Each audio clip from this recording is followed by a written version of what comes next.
Banking sector पूरी दुनिया में तेजी से बढ़ रहा है। अपनी लाइफस्टाइल को बेहतर बनाने के लिए लोग बैंकों से लोन लेने के लिए हिचकिचाते भी नहीं। बड़े शहरों में नौकरी करने वाले युवा आपको आधे से ज्यादा ऐसे मिल जाएंगे जो हर महीने किसी न किसी लोन की EMI पे कर रहे हैं। बैंक इन्हीं लोन पर मिलने वाले ब्याज से अपना पैसा बनाते हैं। लेकिन क्या हो अगर हम आपसे कहें कि एक बैंक ऐसा है जो लोन देने के बाद ब्याज नहीं लेता।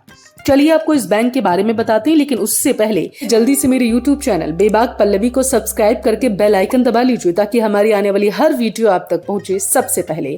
और हाँ, अगर आप हमारी वीडियो फेसबुक पर देख रहे हैं तो लाइक और फॉलो करना बिल्कुल ना भूलें। आइए अब वीडियो की शुरुआत करते हैं। क्या होता है इस्लामिक बैंक? इस्लामिक बैंक यानी ऐसा बैंक जो शरीयत कानून के हिसाब से चलता है। सामान्य बैंकों से ये बैंक अलग होता है। इनमें सबसे बड़ा अंतर ब्याज का होता है। दरअसल ये बैंक अपने ग्राहकों को लोन देने के बाद उनसे ब्याज नहीं लेते। इसके साथ ही अगर कोई इन बैंकों में अपना पैसा जमा करता है तो ये बैंक उन्हें उस पैसे पर ब्याज भी नहीं देते, जबकि अन्य बैंक पैसा जमा करने पर आपको ब्याज देते हैं और लोन लेने पर आपसे ब्याज वो वसूलते हैं। दरअसल इस्लामिक बैंक शरीयत कानून के हिसाब से चलते हैं, इसलिए यहाँ वही नियम फॉलो किए जाते हैं जो इस्लाम के हिसाब से सही हो। इस्लाम में सूदखोरी को हराम माना गया, यानी आप किसी से ना सूद ले सकते हैं ना दे सकते हैं। इन बैंकों से आप जितना पैसा लेंगे बस उतना ही आपको लौटाना होगा और जितना पैसा आप जमा करेंगे उतना ही आपको वापस मिलेगा। इस्लामिक बैंकों के बेहद खास नियम। इस्लामिक बैंक का पहला नियम है मुदरबाह। इसका मतलब होता है कि मुनाफा और नुकसान को आपस में बांट लेना, यानी बैंक को अगर मुनाफा हुआ तो अपने ग्राहकों के साथ उसे बांट लेगा, अगर उसे नुकसान हुआ तो ग्राहकों को भी बैंक के नुकसान को उठाना होगा। दूसरा नियम है मुशरफा। इसका मतलब होता है कि एक दूसरे की मदद के लिए हलाल कारोबार करना। तीसरा नियम है वादिया। इसका मतलब है पैसे की हिफाजत करना। चौथा नियम है मुरबाह, या एक तरह का बिक्री अनुबंध होता है। पांचवा नियम है इजरा। इजरा का मतलब किसी अचल संपत्ति को पट्टे पर देना है। इस्लामिक बैंकों की कमाई का सबसे बड़ा जरिया माना जाता है। बैंक कैसे देते हैं? कर्मचारी की सैलरी। माना जाता है कि किसी बैंक की कमाई का मुख्य जरिया होता है ब्याज। तो सवाल ये उठता है कि आखिर ये कैसे अपने कर्मचारियों की सैलरी देते हैं बिना ब्याज लिए। दरअसल इस्लामिक बैंक का फॉर्मूला दूसरा होता है। बैंक से जब आप किसी काम के लिए लोन लेने की अर्जी देते हैं तो बैंक आपको पैसे में लोन देने के बजाय सीधे घर खरीद कर दे देता है। हालांकि घर को आपको थोड़ी बड़ी कीमत पर दिया जाता है। इसके बाद आपको अपनी हर महीने की किश्त चुकाते रहना होता है।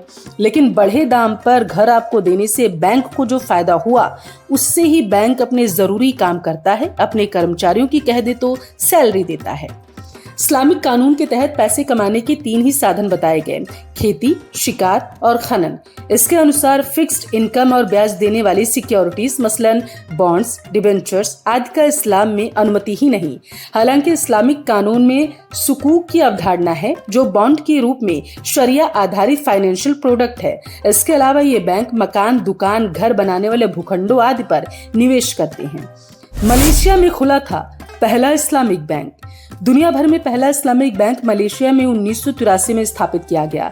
इस्लामिक बैंकिंग स्कीम के तहत 1993 में कॉमर्शियल, मर्चेंट बैंकों और वित्तीय कंपनियों ने इस्लामिक बैंकिंग प्रोडक्ट और सर्विसेज प्रस्तुत करने शुरू किए। बताते चले कि आज वैश्विक स्तर पर इस्लामिक फाइनेंस इंडस्ट्री का आकार बढ़कर 1.6 लाख करोड़ डॉलर के पार पहुंच चुका है। पहला इस्लामिक बैंक केरल के कोच्चि में बनने वाला था, लेकिन 2017 में न्यू इंडियन एक्सप्रेस अखबार में प्रकाशित एक खबर के अनुसार उस बैंक का अभी तक संचालन नहीं किया जा सका। भारत में भी शरिया के आधार पर ऐसे बैंकों की स्थापना का विचार रखा जा चुका था और इसके बनने की संभावना भी उस दौरान खूब थी, लेकिन फिर बात ठंडे बस्ते में चली गई। हालांकि बाद में जब रिजर्व बैंक से एक RTI के जरिए इसके बारे में पूछा गया तो उन्होंने कहा कि बैंक को इसलिए अनुमति नहीं दी गई क्योंकि भारत में सभी लोगों के सामने बैंकिंग और वित्तीय सेवाओं के समान अवसर होने चाहिए, क्योंकि इस्लामिक बैंक का फायदा केवल इस्लाम के मानने वालों को ही मिलता। इसी वजह से इसकी अनुमति नहीं दी गई। क्या आपको पता था कि इस्लामिक बैंक बिना ब्याज के कर्ज देता है? कमेंट करके जरूर बताएं। जय भारत।